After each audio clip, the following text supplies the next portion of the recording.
We've just arrived in the city of Dalat, located in Vietnam's central highlands at an elevation of approximately 1,500 meters. With so many activities to choose from, we'll be spending the day riding an Alpine Coaster down to Datanla Falls, taking a tour of our favorite coffee roastery, and wandering through the busy Dalat night market. So this morning we've come out for, well, I guess it's kind of more brunch now with what time it is. We've come to a place that Dave found on Google that had really good reviews, and it's Vietnamese food. So I'm getting the sticky rice with barbecue pork, and Dave's getting a shredded chicken banh mi. Oh, wow. That looks so good. I wonder what this is on top. Dave thinks it might be crispy pork skin, and then underneath we've got, oh my gosh, that looks so good. We've got barbecue pork and then sticky rice, which I guess is something that this restaurant is known for. I'm gonna go in for just the rice first. Oh, it smells really good. Ooh, a little spicy. That is incredible. I don't even know how to describe the flavor. All right, I'm gonna try a little bit of the meat. Maybe I'll try it by itself first.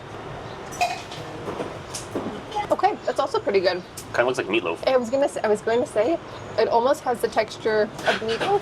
Yeah, that's good. I'm going to try it together because I feel like that'll really bring it home. Oh yeah, that's incredible. Very good. I got the shredded chicken banh mi, and it looks good. I think I have the same sauce on it that you do. It's good. I don't know what it is. It's kind of creamy. A little bit spicy, and there's also, I think, some of this I think it is like a crispy pork skin or something like that. It's in here as well. It's really good. How's the bread? Fresh bread. I've never had stale bread in Vietnam. So we just finished eating. It was incredibly good. So good, like actually so good. And now we're gonna head to somewhere else. So we've just driven about 10 minutes out of the downtown area, and we've arrived at the Datanla Waterfall. Not only is there a waterfall to see, but there's a bunch of other activities you can do, like canyoning, zip lining, and an Alpine Coaster. We drove our bikes here, and to park your bike, it was 3,000 Vietnamese dong. Traditionally, we have a bad habit of just showing up to things at the peak time. I mean, it looks like a big place. Maybe we'll be able to fit, in without it being too crazy. But I don't know. We'll find out. I'm hoping this is actually the best time to come because it's basically lunchtime. So hopefully all of the tours will be finishing up and then heading to lunch. Maybe that's the play. So I think we finally figured it out. It was a little bit confusing, but basically there's 3 waterfalls or 3 waterfall areas. And the Alpine Coaster 1 takes you to waterfalls 1 and 2. And the reason that it shows a one-way versus round trip fare is because there's also a walking path, which if you're just doing the walking path, then I think it's 80,000 dong. And then you can choose whether or not you want to do the Alpine Coaster one-way or round trip. The new one, which is Alpine Coaster 3. Why there isn't an Alpine Coaster 2 kind of escapes me. Maybe it's because it goes to Waterfall 3. I don't know. Basically, there's only one price for it because there isn't a walking path, so you have to take a round trip. That's why there's not the option to do one way. And we're going to do Alpine Coaster 3 because it's supposed to be much longer and faster. I think you can get up to 40 kilometers an hour. The trick is to try and wait a little bit once you're in the car before going, so that if there's someone who wants to go slower ahead of you, you don't get held up. And now we're going to go line up. I know it's $250 per person.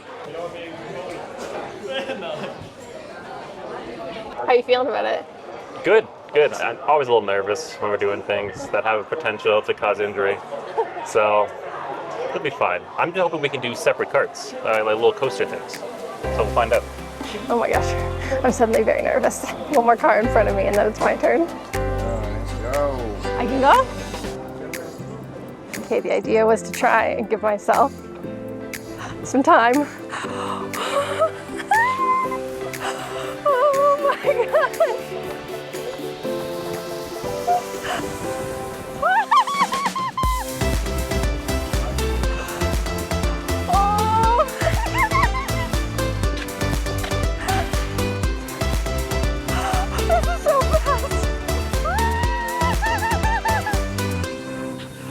Oh my god! Oh my gosh. Dave should be coming in down behind me shortly. There wasn't a car there for him yet. Oh,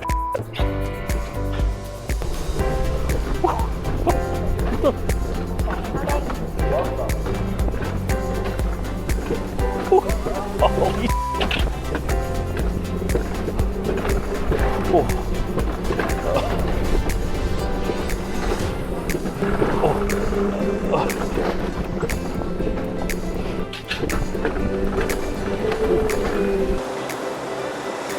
Here comes Dave.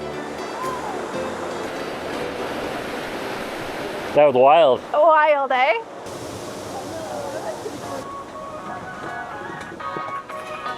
And away we go.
So who are we kidding? We're not taking the stairs all the way up to the top of the waterfall, but we are going to take the shorter staircase up to get kind of like a side view, and I'm sure there'll be less people there too.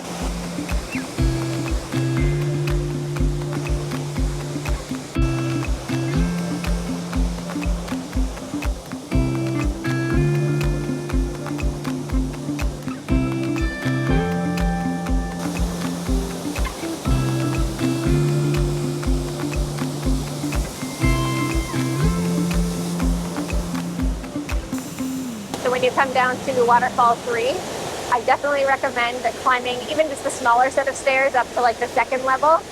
It's an even closer view of the waterfall. It's right there, and there's basically nobody up here because nobody else, I guess, wants to climb the stairs. So while people are kind of waiting and taking turns for photos down at the very bottom, up here right now it's just the two of us.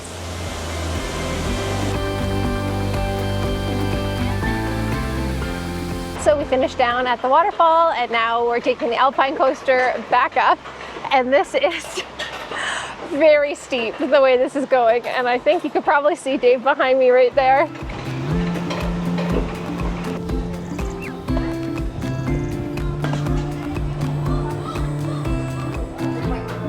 So we just finished the Alpine Coaster, and it was good. It was good. I liked it. It was fun. It was really fun. And I think that's all we're going to be doing here today. You can do other things. We're just going to stick with the one, just because we got other places to be, as in, let's go drink some coffee. Going down, a lot of fun. Really fast. Hopefully you luck out and the person in front of you also is going really fast, because there was a couple people that I saw on the way back up that were just on the brakes the entire time, and then it means that everyone else in line behind them has to slow down as well. That's just the luck of the draw. Yeah. We were lucky. Jess went fast. I always put her first because she tends to be more reckless than me. And yeah, it was good. I would say it was worth it. It was a good time. Is this place 1000% touristy? Yes. But was it also tons of fun? Also yes. Yeah. And the waterfall was beautiful, and it was just a fun thing to come and do while you're in Dalat. Now we're gonna go get some drinks, and Yeah. let's go get some coffee. Now we're gonna go get some coffee. We've come to Laviet Coffee, a roastery that started in Dalat and focuses on high-quality, locally grown Arabica beans, rather than the Robusta typically used in traditional Vietnamese coffee. We had already grabbed a couple of lattes before realizing they have a Vietnamese coffee collection that they will make right in front of you in their experience space.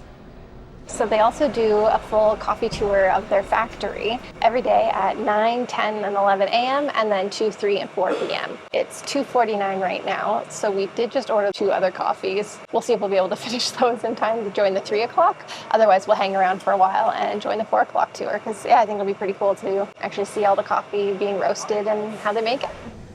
We decided to try the traditional Finn coffee and an iced coconut coffee. Vietnamese Finn coffee is brewed using a small metal drip filter, slowly extracting a bold and flavorful cup. To make one, you add coarse ground coffee to the Finn, pour in a little hot water and allow it to bloom, then press it down before adding the rest of the water. The slow drip creates a rich, smooth brew that can be enjoyed black or with sweetened condensed milk.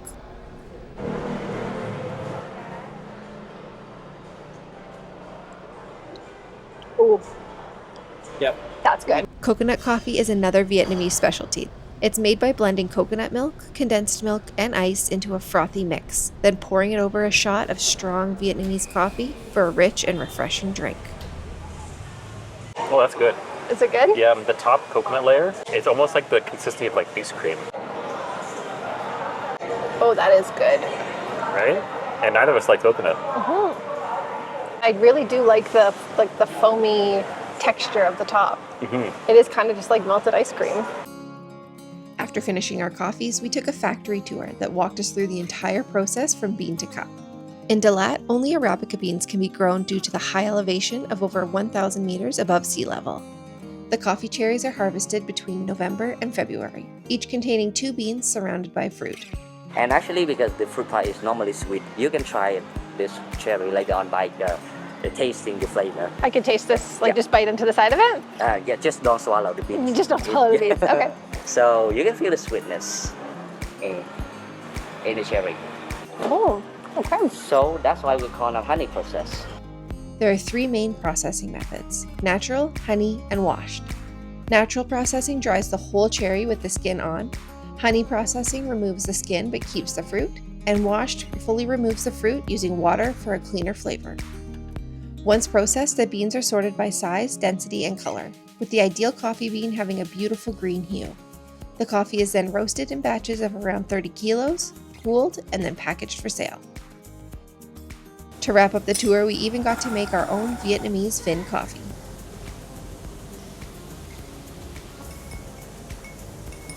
We each had a coffee when we first got here, and then we tried 2 of the coffees at the experience bar. And I didn't realize that you got to try it on the tour too, making your own, but now I have to try it. Oh, it's very hot. It's hot. Yeah. Yeah, that's Hot for some of us. Oh, it smells really good.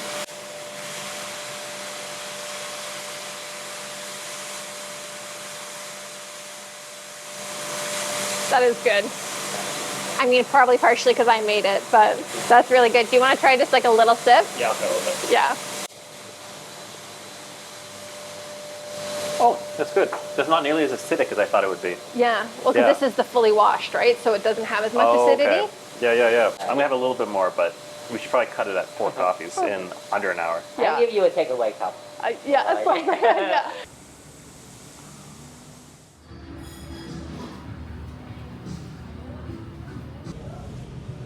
We went to 2 other places, at least, before coming here, and all of them were closed. And not only just closed, but looked like they hadn't been inhabited in weeks, but they have like recent reviews. It's all very confusing. But finally, we came across a place that looked good and was open and had the grill and kitchen going. I think we're getting pho or something similar to pho. It's not quite pho. I've said pho like 16 times. Bun bo hue. It's called bun bo hue. We're getting a soup, I believe, with rice noodles, and then we're getting rare beef slices and beef flank. And we're just waiting to see what happens. Thank you. Oh, it smells so good. Okay. I'm liking this. So they gave us our food, and then they gave us some things to add to it. All right, I should probably try some of this before I add in any of the spice. No, let's be serious. I want a little bit of spice in here. Let that marinade for a second. It's just delicious. I don't really know what I'm adding, what it's adding to the flavors. The whole thing's just really good. That's good. It's good, eh? So we were just eating, and then he dropped off, our server dropped off these things, which looks like something wrapped in banana leaves. From my understanding is you don't really eat banana leaf because it's really hard. So you just kind of find out whatever's inside.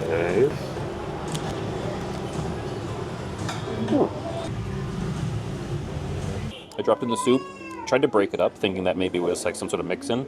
Didn't break up at all. So I bit it.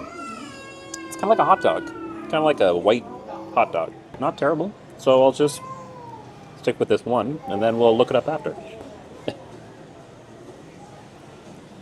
So we just finished eating. We're just walking back to our place now. And I was just looking at our bill, and it looks like, and this is just kind of an explainer for anyone who hasn't, had this kind of Vietnamese food before, which is us. But yeah, they put a lot of different things on the table. Some like milk items or some yogurts, it looks like. And these rolls, and you just pay for what you use. So there was 6 rolls there. I had one, and it was 5,000. For anyone who's coming to Vietnam and they don't know that, that's kind of how it works. When we were paying, they asked if we were doing YouTube, because I think they saw us filming our meals. And we said we were, and where we're from, and then they wanted to be in the video. We have the staff here, and they're very excited to find out, very excited to see that we do YouTube. I love you, Canada. Oh, yeah. Thank you. Thank you. They just said some nice things, and we're on our way. And Jess is somewhere. Oh, Jess found a cat. Hey. We are going to the night market.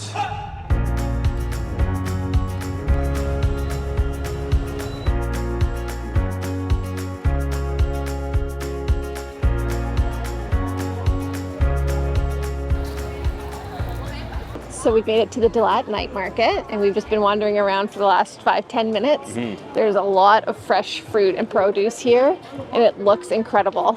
Oh yeah, the dragon fruit are massive. They're like this big. Mm-hmm. And even the grapes were just massive. The strawberries, they look so good. I'm not really sure how we would wash them. I think we're gonna pass on anything that's fresh, but it does look like there's quite a bit being cooked back the other way, but right now we're just walking through what looks to be the clothing section, because most of the stalls along this way are closing. But it's not super busy yet. The main kind of, I want to call it a square, but it was actually round, was kind of packed, but when you come out further from the center, it's not super crazy.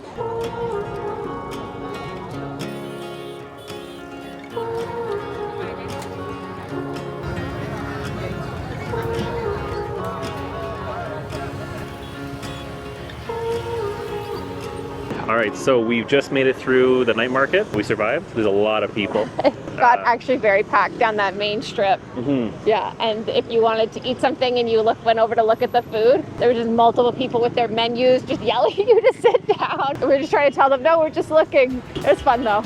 Join us next time as we leave Dalat and head for the coast, making a one-night stop in the town of Phan Rang before taking the most scenic road in Vietnam to the city of Nha Trang. Thanks so much for watching, and we'll see you in the next one.